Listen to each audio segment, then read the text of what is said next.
then their answers would automatically be in here unless it was something that you needed to grade. How to upload your maybe it's an open choice question, so whether they be or on paper, if it's not something that's multiple choice, true, false, that kind of thing, where Mastery Connect automatically grades it, to upload your and you might have to grade some parts by hand. How to create assessments using the item bank, and how to clone assessments. Okay, so we'll talk about how to enter scores by hand.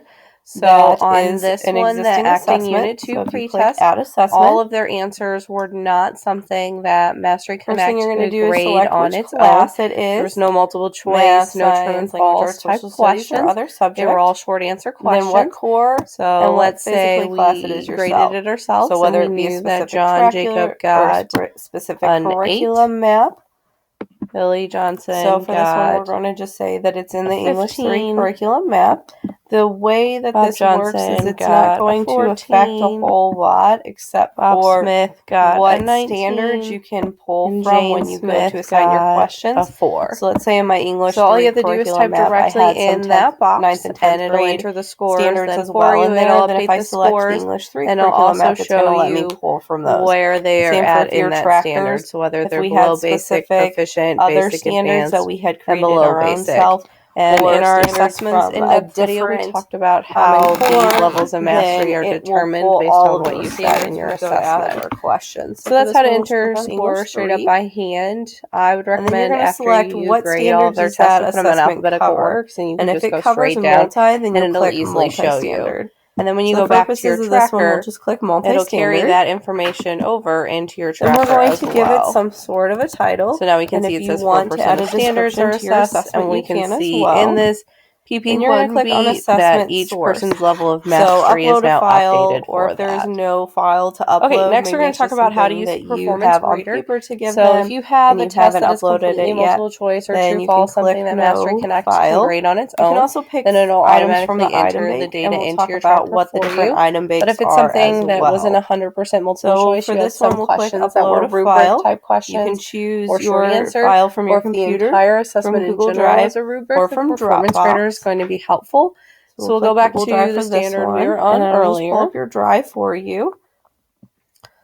We will grade any documents you have. Theater Unit 2 let's say pretest. We're going to use... So this one's a multi-standard. So the easiest way and the only way to use the performance grader is to actually click on the test. Apostrophes so that way it'll bring up all of the assignment. Standards. Then we're going it'll tell you the name of the assessment our right orange there. hamburger-looking button. And for privacy, we're going to click you on can share with the entire grader. community. Performance grader will pop out in a new tab, basic and videos it'll show you where each we looked student, at other people's assessments. That's where other people could find your assessments. Questions. You can make the material private to just to you. Determine how many points to give them on or the just open to choice. Your district. So, for example, we're going to make this if the students would have taken this we're going to go back and their answers for questions 1 through 10 would then be you on pick here. What your question types 11 are. So if all of your questions through are 15 are choice, all open choice or questions, true, false, so I have to physically or bubble go through, sheet rubric give scoring, or the rubric points criteria, for those. open answered, or if there's going to be a number of different the types. same as if it would the difference be a between completely bubble sheet rubric performance scoring grader and would rubric give you for each criteria criteria rubric how many points you set as be a possible. basic We rubric, talked about so you're that going to grade it using our the performance assessments grader video. Where bubble sheet rubric scoring so that's a performance will be one grader. that you actually fill in bubbles especially if it's something that you don't necessarily have have all multiple choice answers for, so or if it's a rubric, I use it a lot for rubric scoring because then I can just put the points in, then you'll enter and the automatically assign mastery questions. levels for me. So let's say that there are next thing we're going to talk about is how to enter raw scores. So maybe you just gave a quick quiz in class. You don't have the assessment in general in Mastery Connect to be able to tie it to something specific. Whether you know it's it is that choice, standard. True, false, so we're back to that standard page that we were on before with our unit criteria. All you have to do is go over to rubric this scoring, you'll little assign orange A, B, button C, with the D, assessment and and the E plus on the sign bubble over sheet here, to a specific and number click on of it. points.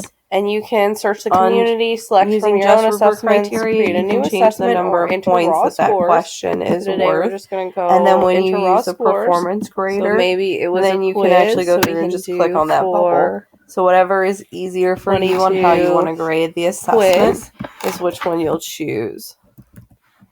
multiple choice. How many points what the correct answer is. Out of 10. And you can also change the number of whatever mastery levels you decided for your there. class. So for this one, advanced score change it to true, false, which then the answer is either going to be true or A, or false or above. B. And a basic score Some helpful is going hints to if you're uploading copyrighted work, make sure that it is private to you, your school, or your district. And it'll add it in there Otherwise, for you. And it'll be the same as we talked about with entering scores by hand over here. And they notice that it is copyright material. How many points they will switch it to private for How many points did they get on Microsoft that Office, Adobe PDF, and OpenOffice it'll automatically update mastery levels. Choose any of those. The only bad thing is assessment does not appear correctly after uploaded, delete the assessment points. Then save your file as a PDF and upload There's nothing stopping it from naming your files, so just make sure when you go through the scores you don't accidentally.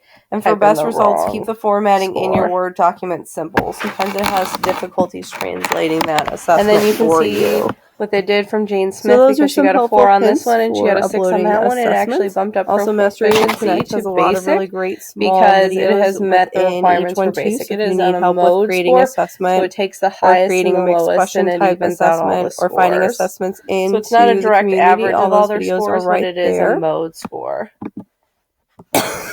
Okay, and the last thing you have to do change their is status show for you each how many one points for that are one too, and possible for override your it if test. you want to. Then maybe they it did will some tell you, one-on-one work with hey, you, give me a and you number feel like of points now that Jane has moved designates from whether basic that student received to an advanced, a proficient, we can or a save basic that score. and override and her you can status decide as to do well. this different ways. You can decide for every single The last thing assessment. we're going to talk about is is how to the use same a grade percentage camera. or the same level. So or you can want to decide based on enable each your own assessment. camera. It has and a grade different camera is great if you have the scoring students as take it far on the as physical bubble sheet, and you can still do the For this same one, we'll just say that rubric-based any score of scoring 18 as or well above on bubble sheets, is and we talked about that in the assessments in-depth Any video, score, how to 15 do and it so that way you above can is use proficient. the grade any cam score and have it on paper.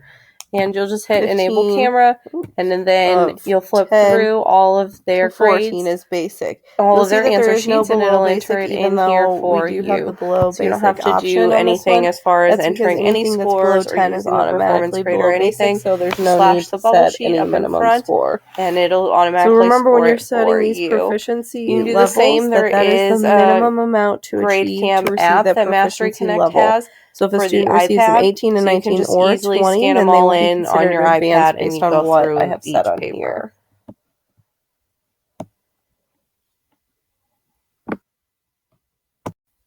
Okay, the next thing we're going to talk about is how to use those items from the item bank. So instead of uploading a file, which we can upload our own existing file, or if you have a paper copy, you can scan it in, save it to your computer, and upload a file that way. Now we're going to talk about item banks. So there's a few different item banks depending on what your school has. So your school may have an individual item bank, and they may have purchased the Certica item bank, or there may be the Inspect item bank as well. So let's look at the Certica assessment item bank. This is how it's going to look when you pull it up. You can select which individual standard you want to include on your assessment, and it'll tell you how many items are available for that assessment. So, for example, writing 8, there are 108 questions for that one. You can pick how many you automatically wanted to add if you want to do that. You can also narrow it down by item type. So what type of question do you want that to be? And what DOK level? So let's select 3 for this one. So there are 22 items that meet writing standard 8 and are on DOK level 3. You can also click if you want them to be grade cam available options as well. Okay, so then if you are interested in viewing this one, you can just click on the question and it'll pull it up for you. It'll say that this is standard 11 to 12.8. This is set at worth 1 point. It is DOK level 3. On this Bloom's taxonomy, it is an evaluating and it is a medium difficulty question with multiple choice. So using the Certica item bank, you can be very specific on the level of DOK, on the difficulty of the question, and on the Bloom's taxonomy as well as the type of question. And it'll pull up that question for you. And you can go through all the ones that have narrowed down on these arrows so you can decide if this is something that you want to include on your assessment or not. And then you can just click Add Item and it'll automatically add that to your assessment for you. So let's pick a few on this one, and you can create a multi-standard assessment easily this way as well with questions from the Certica item bank. And the item bank is nice because these are questions that these are for sure the correct answers and that these are for sure the correct standards that is assigned to as well. So we'll click on this one. And we'll read through it and we'll decide, is this a question that we'd like to add? And we can add it to our assessment as well.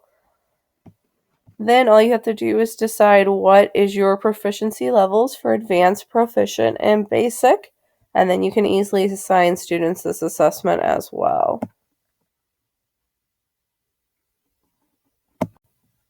Okay, so the other item bank option is the Inspect Item Bank. The Inspect Item Bank is designed to help students prepare for high-stakes testing.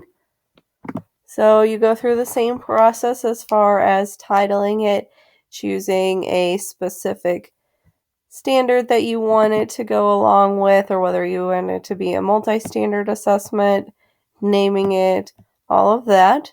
But then when we get to assessment source, we'll click Inspect Item Bank, and these are to help students again get prepared for high stakes testing, whether it be a MAP test, an EOC, or if it is ACT, it's to design them to get prepared for that. Also with the Certica, with the Inspect Item Banks, they have different colors associated with different tests as well. So if we search for an assessment that has a specific color associated with it, then that is designed for different time periods of the year.